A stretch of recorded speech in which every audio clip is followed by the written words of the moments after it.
Hello and welcome back, or just welcome here if you're new. I'm super excited today to talk about the 6 absolute best books if, like me, you're a history and fiber arts nerd. There are so many videos out there that are super informative and fun that talk a lot about knitting, spinning, weaving, crocheting books, but they tend to focus a little bit more on the techniques or patterns. Don't get me wrong, I love those. I have a ton of those books myself, but today I wanted to go in a slightly different direction and talk about my personal favorites that have to do a little bit more with the history of fiber arts. Most of them are nonfiction, but there is one fiction book included that maybe some of you will like I did. So one of the first books that I read in the realm of like the history of textiles is called Women's Work, The First 20,000 Years by Elizabeth Wayland Barber. And it's a thorough look at the history 20,000 years worth of history of textiles and fiber work that focuses a lot on the women's contributions into our history as a society through the fiber arts. It's absolutely loaded with information, but not in a textbook kind of way. I listened to it as an audiobook, so I don't have a physical copy of it. I listened to it on a long road trip and I was enthralled with it the whole way. Now, I learned later that it was actually based on a thesis by the same author who then decided to turn it into more of a, I guess the writing is a little bit more prose-like rather than an academic thesis. As you can see, I am reading this one and I got a physical copy so that I could put markers in place and make notes and things as I go through it. I am not yet finished with this one, but if you read or listen to that particular book and you want to know more about the information, this is so wonderful. It was published in 1991, so it's not the most recent look at the history of textiles and fabric and fiber crafts, but I think it's among one of the first where someone really tried to sit down and give more a holistic view of the history of textiles and fiber crafts in our society at large. So I think this is a wonderful place to start, and it is chock full of information. More prose maybe, the 20,000 Years of Women Work, and then if you really want to dive into the nitty-gritty, this one is really cool to read. We have The Fabric of Civilization by Virginia Prostrel. I again don't have a physical copy of this book because I listened to it as an audiobook, but this one is a more recent version, I would say, of the previous one that we talked about, although it doesn't go quite as far back in history, but it has so much of the interesting ties between society today and the history of where that comes from in terms of the textile art. So the last video that I made about the history of computing and textiles, I got a good deal of that information from this book. And if there is any book that anyone asks me if they want to read about the history of fiber or textiles, or even if they don't ask me, honestly, sometimes I just tell them to read Fabric of Civilization. Hands down, one of my favorite books of all time. Just mind-blowing how much fabric and textile making has influenced our culture and our society and how we built all of the systems that we rely on today. So really, really cool look and really fascinating nuggets of information. I mean, there's many things that stick out to me in this book as being like mind-blowing to me, but I really loved learning about in Italy. I forget exactly like the dates and details. This is one of the books I'm definitely going to be rereading. I probably will buy a physical copy so I can take notes for myself like I did on this one, but it's about to do with the women workers in early industrialized factory work in Italy before the official Industrial Revolution and how much power those women had because of their expertise in the textile craft. This is the #1 book that I recommend to people by far. Oh, and it has a lot of information on silk. I'm sure that the 20,000 Years of Women's Work has also covered silk production, but the silk production and how it's covered in Fabric of Civilization stuck with me more. And I'm reviewing all of these based on my memory of this. I did read all of them. I listened to a lot of them on audiobooks, but this is kind of what sticks with me after like a few years after reading these books, just as an FYI. A book I read about a year ago is called A Short History of the World According to Sheep by Sally Coulthard. And I find this a slightly shorter book. We listened to this while we were on a road trip, and it wasn't quite as long as either of the last two, but was still really interesting because you focused in on just one aspect of the fiber creation or the fiber crafts industry as it is today from the history to now by focusing literally on the fiber of the sheep and how the sheep developed and evolved from their origin in Mesopotamia to being the really fleecy, woolly, gorgeous animals that we have today. In terms of like lightness of read, I would say this is the lightest of the last three that we've discussed. The first one, I think, even though it's a prose version of a thesis, is still so heavily packed with information. It's probably the heaviest of the reads. The Fabric of Civilization is just, in my opinion, it has so much information, but she ties it so relevantly back to today. It doesn't feel quite as heavy or textbook-like. And this one, The Short History of the World According to Sheep, is like, it's much more of a light-hearted read. I don't know, it's still full of information, but it doesn't make you, like, I feel like the other ones, I really wanted to be able to have like my notepad out to take notes, versus this one was more of an entertaining read for me, especially because I've already read the last two. So it just adds on to the context, if that makes sense. It's like a building block of context for learning more about the history of fiber production and how fiber production has influenced the world that we live in today, from math and computing, banking, industrial revolution, so much, so many things in so many different areas. The Secret Lives of Color by Cassia St. Clair is a book that isn't directly related to fiber crafts, but it is about the development and evolution of dyeing and hue creation, basically color shades, where they came from, how they were named, how they were used. So it's not just constrained to fiber arts, although it does include it. It also includes painting and pigment and gemstones. So if you're wanting to look at it from a broader perspective, then this is a great book. I think it includes 75 shades, and it was originally a column. I forgot exactly in which publication it was a column, but it was kind of compiled into one book. Now, I listened to this as an audiobook, and it was a wonderful audiobook. Because it's like these bite-sized pieces, right? Like every chapter is its own standalone column. So when I was just driving from point A to point B, I would listen to one chapter without needing to have the context of any previous chapters. And it was like a self-contained, fun story about this particular color. And I never knew, was it going to be based in the fiber arts, where we're going to be talking about like indigo and woad, or maybe madder, or were we going to be talking about like gemstones and painting and the mixing of colors for use in pigments and how those held up over time. So it was just a lovely variety of stories that came in these really digestible chunks. So this, I think, is a great book if you're looking for something that you can like pick up and put down frequently. Again, I listened to the audiobook version, and I love that because I like to listen to things when I'm driving places. So that was a really good one for that. And so there is a pro and con to that, right? Like I'm pausing a little bit because for every shade, there was a shade card included. So if I bought the book, then I would have the exact shade card in the exact shades that the colors are supposed to be represented in. And I personally find that kind of important because we don't just talk about red in general, but it was spoken about different hues of red and hues of green and hues of blue. And with the audiobook, of course, you get a PDF file of it, but depending on what screen you're looking at it on, it can change the hue of what that color looks like. So I'm back and forth on this one. I might actually go out and buy myself a physical copy of the books just so that I can have the true hue of those shades that are spoken about in the rest of that book. So it might be one that I go back to. The previous three, I think I'm going to reread. Definitely the first two, just to get a better timeline and understanding of the history of fiber production. This one, I think I might buy so that I have the color shade chart in the true hues of what those colors are supposed to represent. I've got a few items on my list, I guess, that I might be buying physical copies of these books. I mean, I love them so much. I'm definitely going to read them again if I buy the physical copy of them. And I have my beautiful reading chair that I can do that reading in. Okay, this next one is my most recent finished book, and I loved it. Loved it. Loved it so much.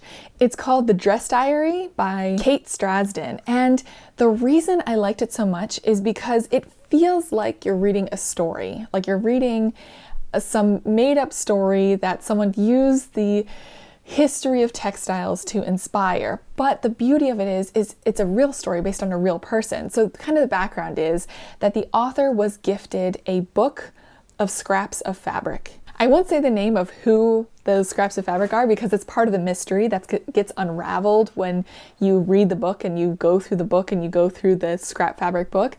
I also listened to it as an audiobook, and I don't know Like, I wish that there were maybe pictures included of the actual diary of the person that like inspired this book. But basically, in the Victorian era, I think like 2 years between Queen Victoria came to the throne, someone started collecting scraps of fabric of themselves and of their family and friends.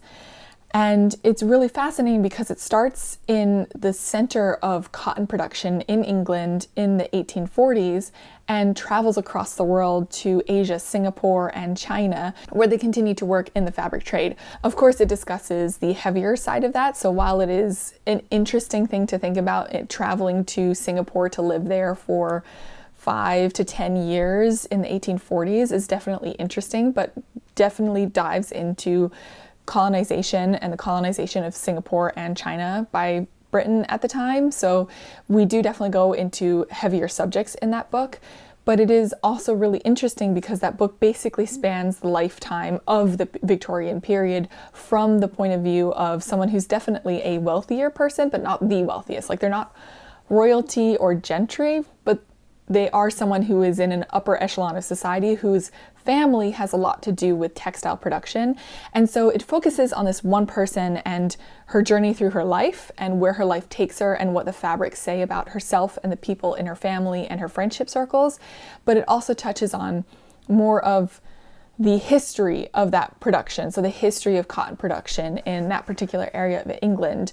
There are mourning clothes, like swatches and samples of mourning dress in there. So there's history of that and the jewelry that goes along with it. There's lace samples in the book. So it also talks about some of the interesting history to do with lace making and dressmaking itself too, right? Because there's certain interesting phrases that are used to label some of the swatches. So it goes into the history of not just the production of the textiles, but then how the textiles were used to make clothing that were worn day to day and how the fashions changed and how close relationships might have been because you would make matching dresses with some of your closest friends. It's just one of those books that's kind of a dream for me personally, because it's not just the general kind of sterile view of the history of something, but it looks at it from the lens of an individual who's very closely tied to this kind of textile manufacturing. And you have that physical sense of what that person even wore and how they went about their daily lives and the people they interacted with in their daily lives. And I don't know, just from their clothing to their upholstery to the places they went, it is a wonderful telling of the history of clothing, fashion, and fabric in the Victorian era. So this is one of those books I'm saying that for every single one that I've listened to on audiobooks, but I think this will be another one that I purchase a physical copy of and reread to make some notes on it. So this is another one, if you're interested in kind of like a personal history of fiber and fabric, this is a fascinating one, especially if you're interested in the Victorian era history of it. This one I think is an A+ for me personally. Now this last one we're going to discuss is actually not a nonfiction book, it's a fiction book. It's called The Armor of Light by Ken Follett. So if you like Ken Follett books, I think Pillars of the Earth was a really famous one that turned into a show on TV. I personally like his writing style and his books a lot. This is his most recent one, and I think especially if you've read one or a few of the previous books that I've mentioned, or you know about the history of textile production, especially in Britain and the UK, this one is a telling of that story through the lens of a few different people that span the sections of society. So it's not based on real people, but it's based on real timelines, real events, real inventions, including the jacquard loom. So you see how the Industrial Revolution and war, also trigger warning, I guess, in this one, it's brutal. I mean, but I would say it's very real, but it is incredibly brutal. There's a lot of death and blood. So if you're not, maybe up for reading that, maybe not this book, but it is, I think, makes, sorry, I have a hard time putting into words sometimes, but how shall I put this? We all know, I think, that the Industrial Revolution benefited not the vast majority of people in many ways, And this book makes it very clear on how hard it was to be one of those workers or within the production industry. And there's parts of it where you think like, this is really unfair. This is ridiculously unfair, but it is the real reality of it, if that makes sense. Like, even if it isn't real people, I think Ken Follett has done a really good job of illustrating how unfair it is and how different actions have moved us closer to where we are today versus how the industry started. We start from the Industrial Revolution, working through steam-powered machines, the jacquard loom, powered looms, the flying shuttle, and again, from the point of view of like the gentry, factory owners, like factory managers, mill hands, and like even the people who are not like the poorest of the poor, basically. So you have this entire spectrum of views going on in this book. I listened to it as an audiobook. I don't think that this is going to be one that I buy because I don't know that I want to reference it for anything. I tend to like to buy physical books for things that I like to reference, but this might be one that I listen to again. And if you're interested in listening to this one, I guess you can do it two ways, right? Like the way I read it, I thought was fascinating because I had the context of the history of textile manufacture and fiber production. And so reading like a prose style book about that just made me like, yeah, like I learned about the jacquard loom, I learned about the flying shuttle, and now we put it into context in this story, versus maybe you take this as a jumping off point, right? Like this is the one that you read first and you think that is fascinating and interesting to see the history of it through prose. So let me maybe look deeper into it by reading one of the other nonfiction books. So I guess you can go through it either way. The order that I read it in, I thought was pretty fun because you read maybe The Fabric of Civilization first to get some history and background, and then you read The Armor of Light by Ken Follett, which is not real, but has a lot of real events and timelines in it, from like 1790 to like 1820, 1830s, and then you read The Dress Diary, which takes you from 1840s to like 1900. So I think that would be a really fun order to read them all in. I would recommend reading them all personally, but I hope this gives you a little bit of like an inspiration for what books you might want to dive into depending on where your particular interests lie. These are the books that I've read and enjoyed, but I have a long list of books that are in these categories that I haven't yet been able to read myself.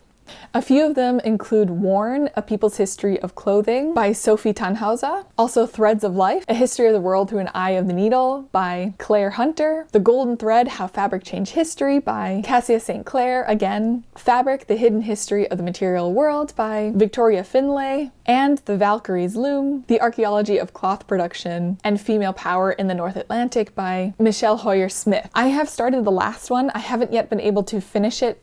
I got the physical copy first, but I tend to do audiobooks more first, so I might have to buy the audiobook on that one so I can listen to it while I'm knitting and doing some other things.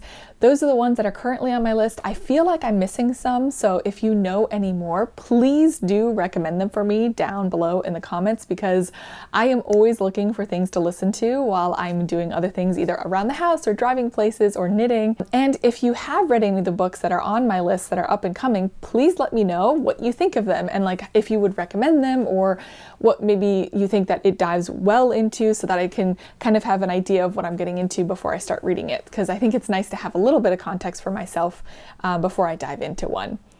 Yeah, so please let me know. Give me any recommendations down in the description. I hope that you like this. Also let me know if you read any of these books, what you think of them yourself, and I hope that you enjoyed today's video. Please feel free to subscribe if you like things like this. I also do a lot of historically based and vintage based knitting and crocheting projects, sometimes spinning and weaving, so feel free to subscribe if you like things like that, and I will see you again very, very soon. Bye!